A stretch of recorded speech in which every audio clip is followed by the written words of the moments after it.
ओम शांति। प्यारे बाबा ने हम बच्चों को याद कराया है कि तुम वारिस बच्चे हो। किसके वारिस बने हम? भगवान के। तो सोचो हमें कितनी प्राप्ति होगी और हो रही है। लेकिन बाबा कहते हैं उसके लिए नष्टो मोहा बनो। मेरा वर्षा पाते हो तो बुद्धि में बाबा ही रहे, क्योंकि नष्टो मोहा होंगे तो बुद्धि सब तरफ से निकलेगी ना। अगर बुद्धि में और बातें रहेंगी तो फिर ध्यान उधर जाएगा, फिर इच्छाएं जागेंगी। इसलिए देखो आज मनुष्य की संसार में छोटी छोटी बातों को पाने की कितनी इच्छाएं हैं और उसके कारण से कितने पाप कर्म भी कर लेता है। पर बाबा हमको पाप कर्मों से भी छुड़ाता है, अपना वारिस बनाता है, हमें इतना भरपूर कर देता है। इस जन्म में ही इतनी सुख शांति, इतनी बाबा की प्यार भरी पालना मिलती है जो हमें कोई भी प्रकार की इच्छा अपनी तरफ खींच ही नहीं सकती जो पाप हो जाए। तो बाबा ने पापों से भी बचने का आज तरीका सुनाया है कि बच्चों को पाप नहीं करना। इस जन्म में कोई पाप नहीं हो। 63 जन्म तो मालूम नहीं क्या क्या विकर्म किए, पाप किए, तभी तो आत्मा पतित बन गई, इतना नीचे आ गई। और अब बाबा हमें कितना ऊंचा उठाता है। तो उसकी बाबा विधि सुनाता है कि पाप नहीं हो जाए। तो सबसे पहली बात बाबा कहता है कि कुछ भी अपना नहीं है, ये सब कुछ बाप को बलिहार कर दो। बाबा ये तन मन धन सब कुछ है तेरा। भक्ति में तो सिर्फ कहा था, किया नहीं था। पर अब बाबा कहते हैं ये बाप का है, ऐसा बुद्धि में समझ के चलो। फिर भल बाबा हम बच्चों को कहते हैं बाबा को तो चाहिए नहीं कि आप ही इसे संभालो, लेकिन ट्रस्टी होकर संभालो, इसमें मोह नहीं रखो। मोह रखते हैं तो फिर पाप होते हैं। दूसरा बाबा ने कहा क्यों? क्योंकि फिर पाप आत्माओं के साथ ही लेन देन होता रहता है।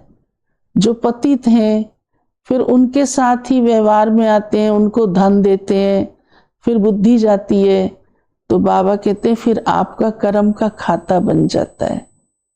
तो पाप आत्माओं को दान भी नहीं करना है। ये सारी ही दुनिया इस समय वास्तव में कलयुग है तो पतित आत्माओं की दुनिया है। और ये हमें ब्राह्मण बनकर, बाबा का बच्चा बनकर सौभाग्य मिला है कि हमारा कर्म का खाता पवित्र आत्माओं से हो और हमारा सब कुछ संबंध, लेन देन पतित पावन, हाँ, सबको पावन बनाने वाला भगवान ईश्वर उसके साथ है। क्यों? क्योंकि जो उसकी श्रीमत मिलती है हम उस पर चल रहे हैं।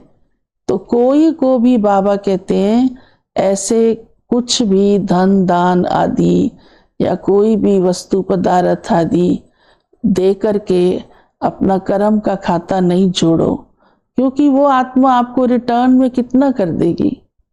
कितनी भी कैसी भी हो, एक तो उसके पास है ही नहीं, और जिसके पास है भी आप उसको देंगे तो भी वो हमको रिटर्न में कितना करेगी? 2 गुना कर देगी। उतना भी नहीं कर सकती, ताकत नहीं है। पर हमको तो भगवान से रिटर्न चाहिए। तो जब हम भगवान की श्रीमत अनुसार सेवा करते हैं, कार्य में लगाते हैं, जो कार्य बाबा करने आया है इस दुनिया को बदलने का, तो बाबा कहते हैं उसमें सहयोगी बनते हो तो आपका भविष्य बहुत ऊंचा बन जाता है। तो बाबा कहते हैं धन है तो हॉस्पिटल कम यूनिवर्सिटी खोलो, रूहानी आत्मा के कल्याण की। ऐसे तो दुनिया में बहुत हॉस्पिटल्स, धर्मशालाएं आदि बनाने वाले हैं, लेकिन वो तो पतितों का ही लेन देन है ना, पवित्र आत्माएं तो नहीं है अभी सभी।